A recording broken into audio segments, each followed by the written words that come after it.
õlalihase harjutusi on erinevaid, tavaliselt me teame, on õla baasharjutus, surumine kas rinnalt või turjalt või handlitega surumine, õlatõmbed, aga ma näitan nüüd üht põnevat harjutust, mida ma kasutan military pumpis.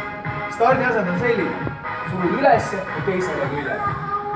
Raskus liigub ühelt õlalt teisele.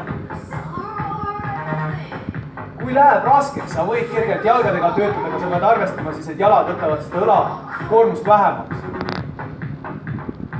Vastavalt võimalustele, kui suure raskusega üldiselt sellise kettaga on hea, ei pea tegema 10 korduseid, võib teha vabalt näiteks 20 kordust järjest, mõlemale küljele 10. Siis natukene korra lõdvestada, venitada ja uuesti võtta ja teha. See lööb õla ilusti hästi täis. Lisaks sellele on siis selline harjutus. Selle ma olen võtnud militaarpumpist. Selline liikumine. Käsi alla. Mis siin siis toimub?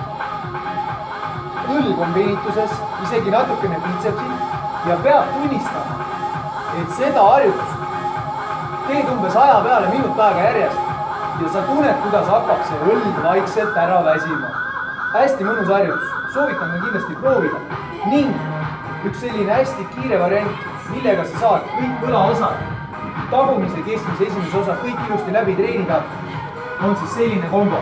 Sa oled ette kallutatud, õla tagaosa teed näiteks 10 kordust, tõused kohe püsti, seistes 10 kordust, õla tsentrum, tõmbad käed ette ja üles surumine 10 kordust või niimoodi 1, 2, 3, 4.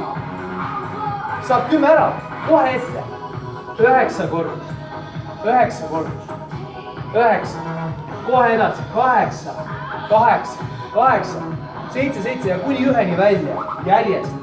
Turmtuli on peal. Kogu see seeria võtab aega umbes 5 minutit. Aga kui sa selle lõpetad, on need õlad sul päris korralikult treenid. Igal juhul sellised väikesed näited tasub kindlasti proovida ja vaheldus õlatreenile tavalisele selline suure raskusega tegemisel. Need harjutused on lihtsalt välja toodud selleks, kui sul on kiire või sa tahad vahetust, siis kindlasti ära ennast tagasi hoia.